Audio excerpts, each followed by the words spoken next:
삼성반도체 대위기라.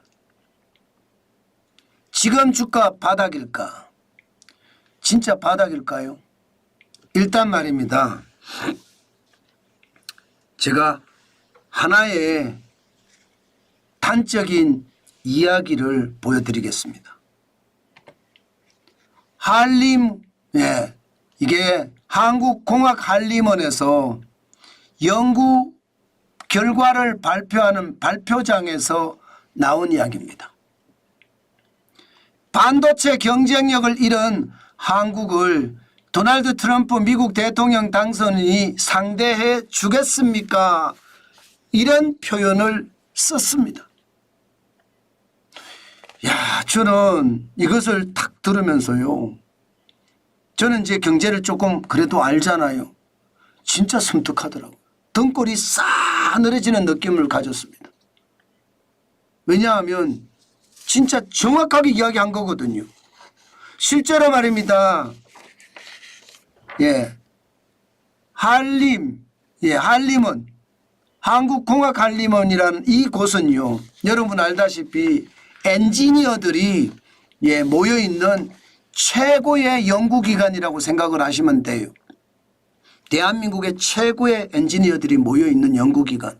여기에서 연구해서 발표하는 주제가 다양하게 많은데 이번에 발표가 반도체였습니다.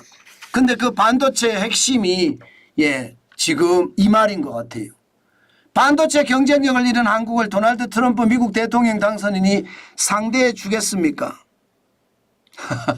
저는 이 말을 보는 순간 진짜 대한민국이 끝장날지도 모르겠다. 저는 그런 생각을 솔직히 하게 됐습니다.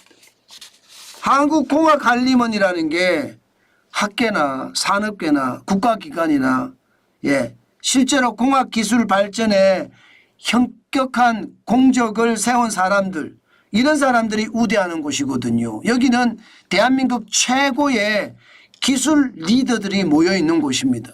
그런데 이 기술 리더들이 모여있는 곳에서 이런 말까지 나왔다는 것은 여러분 진짜 위기라고 생각을 합니다. 그러면서 여기서 두 번째로 나온 말이 말입니다. 쉽게 말하면 삶의 질 좋아하네요. 나라가 살고 산업이 살아야지 삶의 질도 있는 거지. 지금 나라가 누란 지위요. 산업이 부서지기 일보 직전인데 여기서 삶의 질을 따진다고요? 글쎄요. 저는 결국 말입니다. 주 52시간제를 두고 아주 혼란을 했다고 생각을 합니다. 중국은 24시간 진짜 일하면서 연구개발을 하거든요. 하루 24시간. 밤새워서 연구개발한다니까요. 일주일이면 여러분 100시간, 200시간까지 일합니다. 대한민국은요? 대한민국은 지금 100시간, 200시간은 안 되겠네요. 100시간, 120시간, 180시간 일할 거예요. 그런데 대한민국은요? 대한민국은 52시간 일한대요. 100시간만 일해도 중국은 우리보다 2배 일하잖아요. 그런데 지금 우리는 예외 규정도 없습니다. 그냥 의회가 독재를 하니까 국회가 완전히 독재 체제잖아요. 그러니까 지들 마음대로 해요.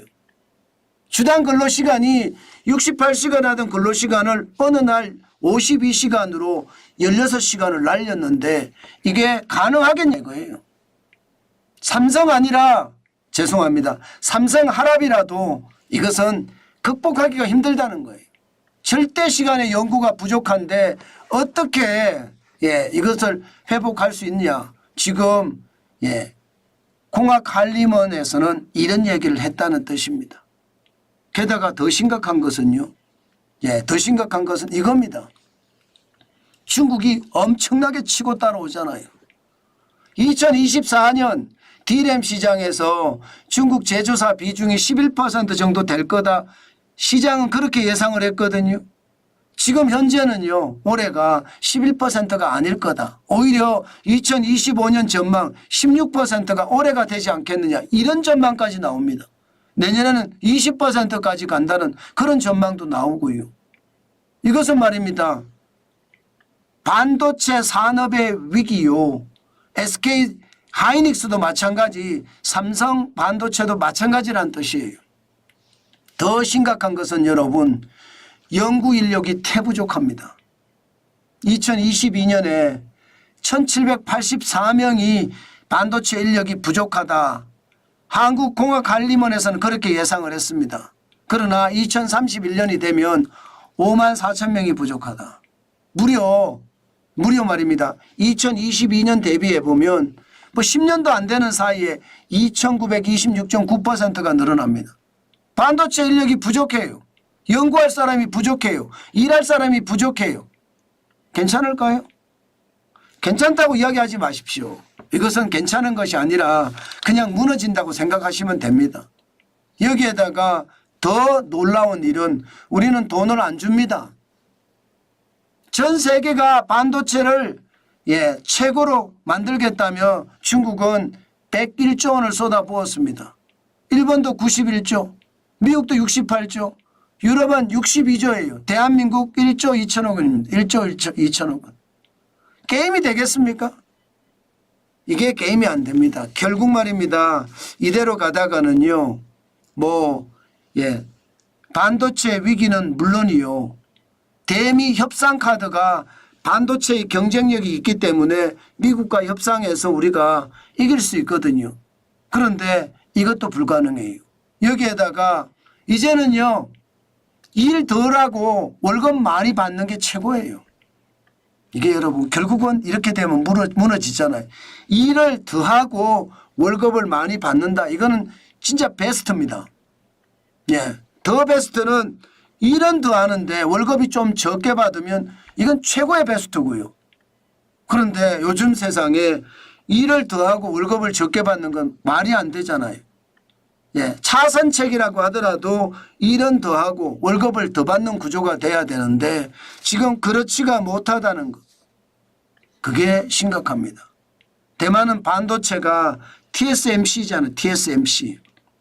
대만 반도체 제조잖아요. 대만 반도체 제조. 국가가 나서서 반도체를 관장을 하면서 투자도 해주고 지분도 늘리고 이런다는 뜻이에요. 그만큼 말입니다. 국가가 앞장선다는 뜻인데 대한민국은 국가는 보이지도 않고요. 야당은 반대를 위한 반대만 하고요. 대한민국 망해라 고사만 지나고 있는 것 같아요. 그러면 여러분 결국 대한민국은 최악의 위기로 가지 않을까요? 저는 삼성전자의 주가가 이렇게 빠지는 것 어쩌면 말입니다. 한국공학관리원의 연구 결과를 발표하는 자리에서 확인할 수 있었습니다. 그만큼 말입니다. 삼성이 기술 리더십을 계속 가져가야 되는데 지금 그러지 못할 판이에요. 사람이 있어야지요. 돈이 있어야지요. 아니 국가가 지원을 해주는 규모하고 개별 기업이 마련하는 R&D 연구개발 기금하고는 다릅니다. 규모 자체가 다릅니다. 그렇게 생각을 하면 대한민국은 시간이 별로 안 남았죠. 진짜 시간이 별로 안 남았습니다. 그것은 결국 말입니다. 대한민국의 상황 제가 봐서는 최악의 상황으로 충분히 끌고 갈 수 있습니다. 이것은 여러분 나라가 망해가는 그런 지름길이 되기도 합니다. 저는 그렇게 봅니다. 시장이라는 게 그만큼 심각하거든요. 반도체는요. 대한민국의 먹거리입니다. 그것도 첨단 분야에서 먹거리거든요. 그런데 이 반도체가 부서지잖아요. 그러면 대한민국의 경쟁력은 어디에 있나요? 자동차에 있나요? 조선에 있나요? 철강에 있나요? 중국이 다 앞서고 있는데요. 반도체가 유일하게 첨단 기술을 확보하고 있으면서 대한민국의 경쟁력을 유지하고 있는데 이마저도 빠지면 대한민국은 침몰한다. 이 말이 틀린 말일까요? 저는 틀린 말이라고 생각하지 않습니다. 지금 모두가 각성을 해야 돼요. 단순하게 대한민국을 봐서는 안 됩니다. 세계 속의 대한민국으로 봐야 돼요. 내 무리 속의 대한민국이 아닙니다. 내 무리가 아니라 어떤 특정 정당 속의 대한민국도 아니고요. 세계 속의 대한민국. 대한민국 속의 대한민국을 봐서도 안 됩니다. 세계 속의 대한민국을 봐야 돼요. 그렇지 않고는요. 대한민국의 위기 극복하기가 쉽지 않고요. 삼성전자의 위기도 함께 계속되지 않을까. 저는 그런 생각을 해본다는 뜻입니다. 참 안타깝죠. 그렇지만 현실입니다.